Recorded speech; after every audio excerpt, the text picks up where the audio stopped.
बिस्मिल्लाहिर्रहमानिर्रहीम, अस्सलाम वालेकुम। इन दिनों अमेरिका के अंदर एक बात से बड़ी खलबली है कि तुर्की ने सांप के मुंह में अपनी गर्दन दे दी है, और वो सांप कोई और नहीं, खुद अमेरिका और इजराइल है। इन तमाम चीज़ों के बारे में जानेंगे, लेकिन उससे पहले सीरिया से एक दिल को खुश कर देने वाली वीडियो। सीरिया के वो लोग जो अपनी आज़ादी का जश्न मना रहे हैं, वो अपनी खुशी के दौरान भी फ़लस्तीन को नहीं भूले हैं। बहुत सारे लोग ऐसे हैं जिन्होंने फ़लस्तीन के झंडे को लिया हुआ है, और कई सारे लोगों का ये कहना है, जिसमें से ज़्यादातर नौजवान लड़की और लड़के हैं, वो कह रहे हैं कि जिस तरीके की मशक्क़त, परेशानियाँ और रुसवाई और दर्द हमने सहा है बीते 20 से 30 सालों में, वही दर्द और वही मशक्क़तें फ़लस्तीन के लोग भी बर्दाश्त कर रहे हैं।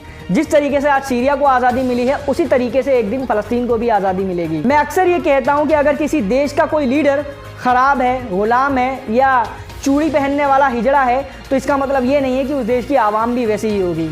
सीरिया के इन लोगों ने ये साबित कर दिया है कि अपनी आज़ादी के साथ साथ ये अपनी गवर्नमेंट से ये भी चाहेंगे कि फ़लस्तीन के लोगों को सपोर्ट किया जाए। तुर्की के नए हालात के बारे में जानने से पहले और इस पूरी रिपोर्ट को ढंग से समझने के लिए मैं चाहूँगा कि अल्लामा इकबाल के जवाब शिकवा की कुछ लाइनें पढ़कर मैं आपको सुनाऊँ। अल्लामा इकबाल फरमाते हैं कि मनफत एक है इस कौम की, नुकसान भी एक ही सबका नबी, दीन भी, ईमान भी एक, हरम पाक भी, अल्लाह भी, कुरान भी एक, कुछ बड़ी बात थी होते जो मुसलमान भी एक। कहने का मतलब सिर्फ इतना है कि चाहे तुर्की हो, ईरान हो, शिया हो या सुन्नी हो, सबका दुश्मन एक ही है, और ये तमाम की तमाम आपको इसी नज़रिए से अपना दुश्मन मानते हैं कि आप मुसलमान हो। कोई आपको ये नहीं कहता कि ये शिया है, ये सुन्नी है, ये वहाबी है, ये बरेलवी है, इसको टारगेट करना है, इसको छोड़ना है, इसको पकड़ना है, इसको सिर पे बिठाना है। अच्छा, इजराइल और अमेरिका को लेकर ईरान का स्टैंड तो एकदम क्लियर है कि वो तो इनके कट्टर दुश्मन है, लेकिन तुर्की, सऊदी अरेबिया, बल्कि पूरा मुस्लिम वर्ल्ड ये तमाम अच्छे से जानते हैं कि इजराइल और अमेरिका इनके सबसे बड़े दुश्मन हैं। उसके बावजूद भी ये इजराइल और अमेरिका से कहीं ना कहीं रिलेशंस रखते हैं,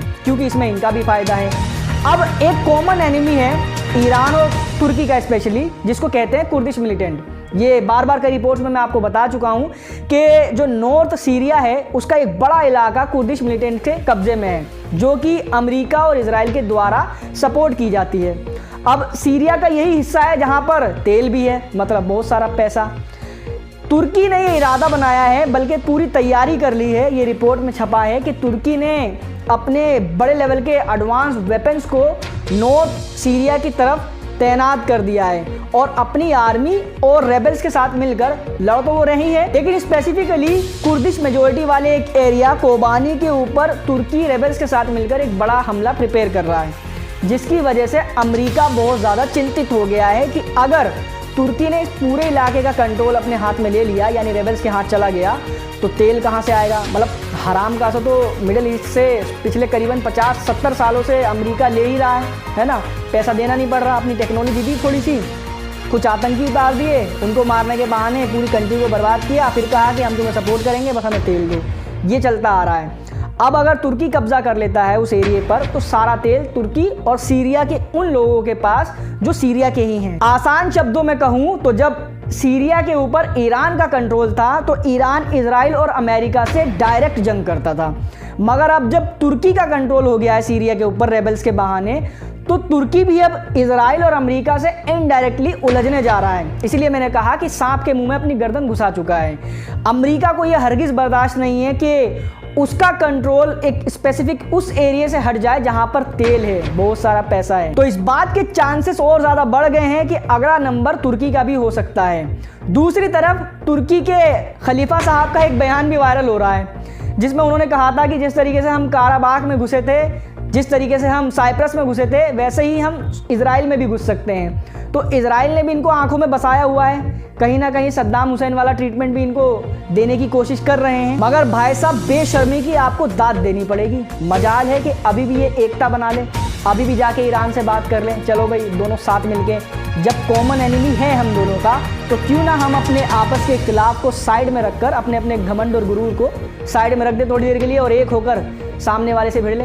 नहीं भाई साहब, ऐसा नहीं होने वाला। उधर इजराइल के नौकर अमेरिका और ब्रिटेन ने यमन के साना पर भारी लेवल की बॉम्बार्डमेंट की है।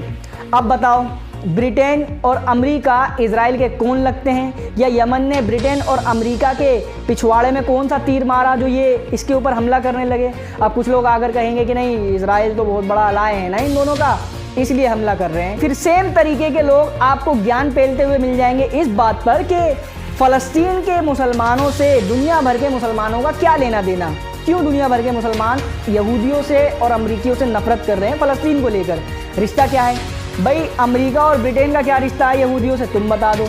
फिर हमारा रिश्ता तो बिल्कुल सीधा और सिंपल सा है, और जो सबसे बड़ा रिश्ता है। उधर जुलानी साहब ने जैसे ही कहा कि हम इजराइल से किसी भी तरीके का कॉन्फ्लिक्ट नहीं चाहते क्योंकि औकात नहीं, मतलब ताकत नहीं है ना, तो इजराइल ने भी इस बात का फ़ायदा उठाते हुए अपने ऑक्यूपेशन को और ज़्यादा एक्सपेंड करना शुरू कर दिया है। साउदर्न सीरिया का एक एरिया है दरा, जहां पर पहले कुछ दिनों में ही मुजाहिदीन पहुंच चुके थे, कब्जा कर लिया था।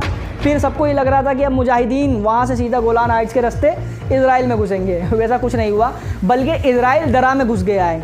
इजराइल के टैंक्स और बुलडोजर्स दरा में देखे गए हैं, वीडियो आपकी स्क्रीन पर चल रही है।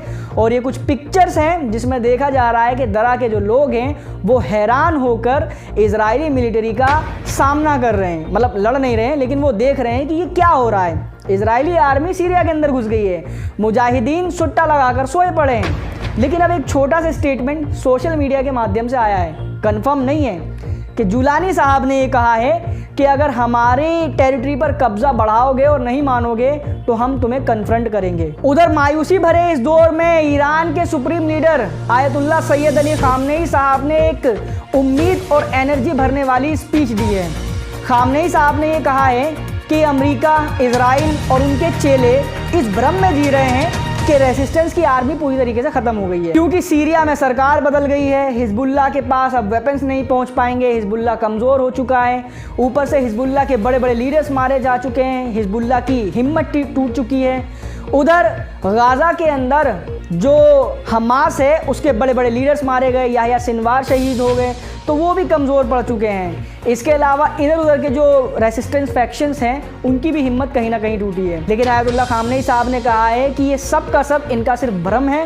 गाज़ा के अंदर अभी भी लीडरों के मारे जाने के बावजूद भी डेली चंपी करने की खबरें सामने आ रही हैं। उधर हिजबुल्लाह फिलहाल तो अभी शांत है, लेकिन आने वाले वक्त में कुछ ना कुछ सरप्राइज़ आपको ज़रूर मिलेगा।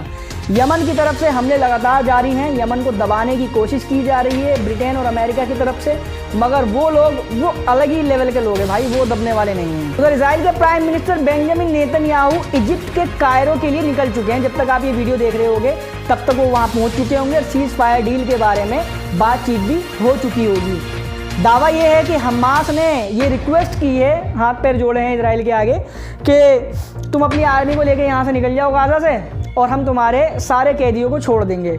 इसका उल्टा कर लो आप, इजराइल ने ऑफर दिया हो कि हम अपनी आर्मी को लेकर निकल रहे हैं, तुम होस्टेजेस को छोड़ दो। इसके पीछे वजह यह है कि करीबन 14 महीने गुजरने के बावजूद भी हमास के लड़ाके लगातार बड़े लेवल के ब्लोस दे रहे हैं। इतना सा है वो गाज़ा और इतने से हैं गाज़ा के लड़ाके, 14 महीनों से वो नहीं खत्म हुए। खैर इस वीडियो में फिलहाल इतना ही था। इस वीडियो को शेयर करें, चैनल पर नए हो तो चैनल को सब्सक्राइब जरूर कर लें। And thank you so much for joining.